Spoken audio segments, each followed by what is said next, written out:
उठाएं या उसके लिए उनको वो दायित्व सौंपा जाए? क्योंकि अगर उनके तरफ से अगर इस तरह के मामले सामने आते हैं तो ये गंभीर सवाल कहीं खड़ा होता है, जो कोई भी पार्टी सिस्टम है, उस पार्टी सिस्टम के भीतर जो कार्यकर्ताओं का या फिर नेताओं का जो चयन होता है या फिर उनकी जो मेंबरशिप मिलती है उस पर भी। क्या आप वास्तव में गंभीरता के साथ ऐसे लोगों को पार्टी के साथ जोड़ते हैं जो कि आपकी पार्टी को बेहतर तरीके से समाज में स्थापित कर पाएं और बना पाएं? ये एक बड़ा सवाल। बहरहाल, इससे अलग हम लगातार जो चर्चा कर रहे हैं वो यही कर रहे हैं कि आखिर कहां चूक हो जाती है कि इस तरह के अगर मामले सामने आते हैं तो क्या वास्तव में ऐसे लोग जो दोषी हैं उनके खिलाफ कोई स्ट्रॉन्ग एक्शन लिया जाता है, या फिर ऐसा होता है कि एक समय के साथ चूंकि मसला डाइल्यूट हो जाता है, हल्का हो जाता है, लिहाजा ऐसे लोग भी फिर बाहर आ जाते हैं और फिर से इस तरह की घटनाएं होती रहती हैं? सवाल यही है। हमारे साथ रामदेव प्रसाद जी जुड़े हुए हैं, उनसे हम लगातार चर्चा कर रहे हैं। रामदेव प्रसाद जी, सबसे अहम बात यही है कि आखिर इस तरह की घटनाओं का आए दिन सामने आना, क्या माना जाए कि कहीं जो सिस्टम है वो सिस्टम बहुत पुख्ता तौर पर ऐसे लोगों के खिलाफ कार्रवाई नहीं कर पाता, या वहां पर कहीं इस तरह के मसलों को बहुत हल्के तरीके से लिया जाता है, लिहाजा इस तरह की घटनाएं बढ़ती हैं?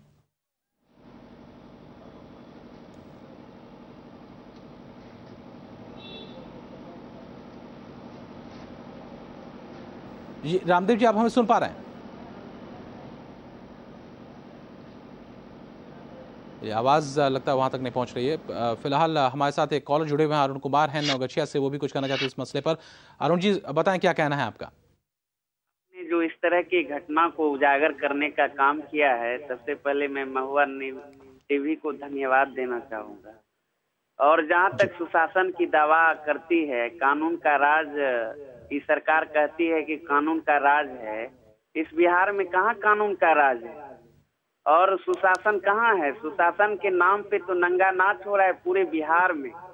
और खास करके इसके जदयू के नेता, हमको लगता है कि 40-50 एमएलए ऐसे हैं इनके जो बाहुबली और दबंग अपराधी प्रवृत्ति के हैं, और सत्ता के आड़ में जो है कि अपना जो है कि दबंगई दिखा रहे हैं।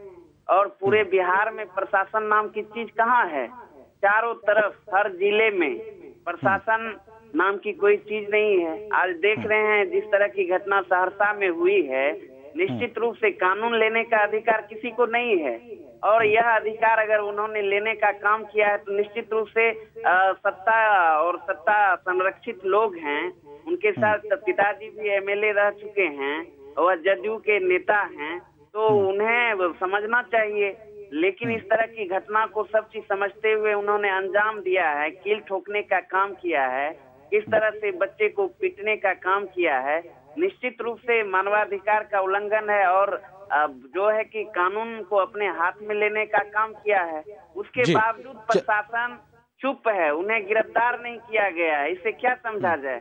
नहीं, इनके लिए है सुशासन के लोगों को अभी फिलहाल अरुण जी, इस पूरे मसले पर जो एसपी साहब हैं वहां पर उनका ये कहना है कि जल्द ही इनकी गिरफ्तारी भी होगी, और फिलहाल जो ये मामला है वो गंभीरता के साथ एडमिनिस्ट्रेशन ने लिया है। लेकिन इस तरह के मामले सामने ना आए, ऐसे में ज़रूरी है कि ऐसे लोगों के खिलाफ कम से कम स्ट्रॉन्ग एक्शन लिया जाए, ताकि स्ट्रॉन्ग मैसेज, एक मजबूत मैसेज जो है वो सीधा समाज में जाए, ताकि इस तरह की जो कार्रवाई लोग करते हैं उससे पहले कम से कम उनको वो सोचने पर मजबूर हों कि इसका अंजाम क्या होगा। इंद्रभूषण कुमार हमारे साथ जुड़े हुए हैं, एक और कॉलर हैं, पटना से हैं, वो भी कुछ कहना चाहते हैं। इंद्रभूषण जी, बताइए क्या कहना है आपका? ये आपका विजुअल देख रहे हैं हम अभी जी। थाना का दरोगा है या प्रभारी पता नहीं है कौन, वो जो अपराध किया है चंद्रमणि सिंह, उसके साथ बैठ करके एफआईआर लिख रहे हैं अपने से। जी, तो यही हालत है बिहार में सुशासन का। थाना प्रभारी और पुलिस और डीएसपी, ये लोग जदयू के और भाजपा के कार्यकर्ता है। ये लोग सरकार तनख्वाह देती है केवल, बाकी काम ये लोग पार्टी का कर रहे हैं, अपराधी को बचा रहे हैं। इतना हाय तौबा कल से मचा हुआ है, सारे टीवी पर इसका हंगामा हुआ, आज तक गिरफ्तारी नहीं हुई। और नीरज कुमार एक प्रवक्ता है जदयू के पटना में, आज उनका बयान सुन रहे थे हम। उन्होंने कहा है कि कोई कील ठोकने का एफआईआर में चर्चा नहीं है। अरे दुनिया देख रही है, उसके पैरों में कील ठोका हुआ है। और उनको दिखाई नहीं दे रहा है, जदयू के नेताओं को दिखाई नहीं दे रहा है। सुशासन बाबू तो बहिरा है कि अंधा है, पता नहीं, दोनों है वो, उनको कुछ दिखाई नहीं देता है।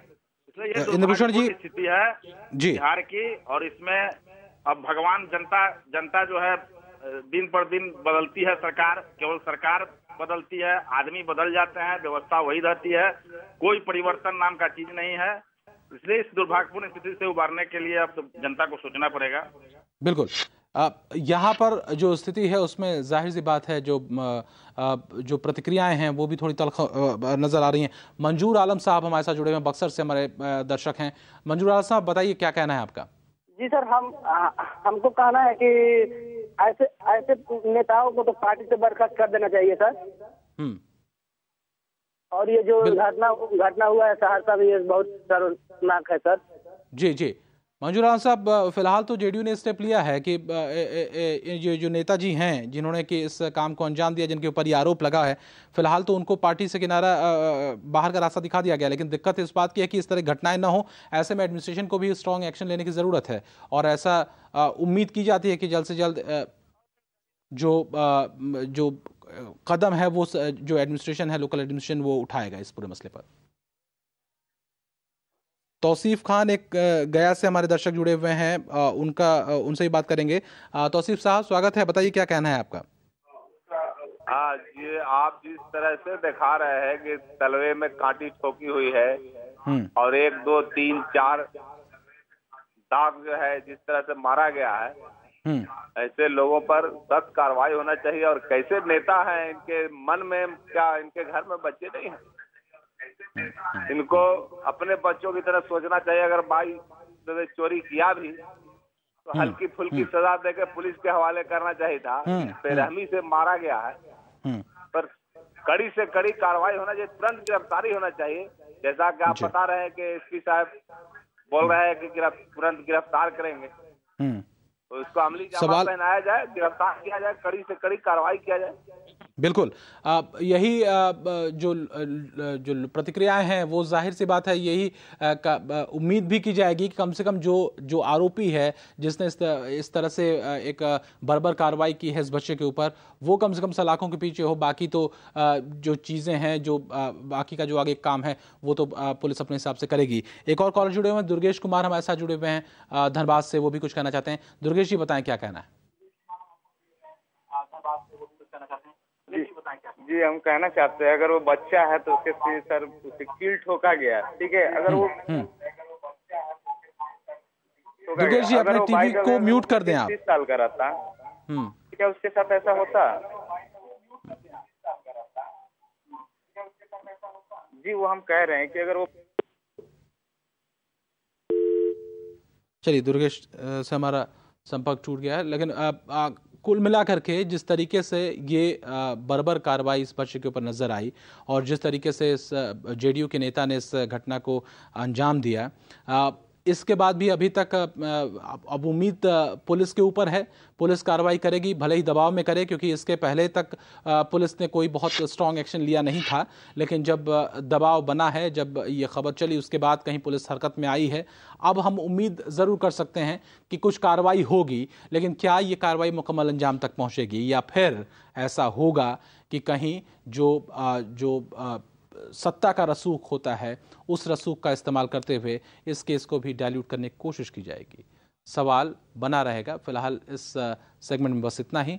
हमारे साथ रामदेव प्रसाद जी जुड़े हुए थे, बाल श्रमिक आयोग के अध्यक्ष। रामदेव जी, बहुत बहुत धन्यवाद आपका हमारे साथ होने के लिए, चर्चा करने के लिए। तो इस सेगमेंट में बस इतना ही, फिर हाजिर होंगे एक और नए मुद्दे के साथ। आप बने रहिए हमारे साथ।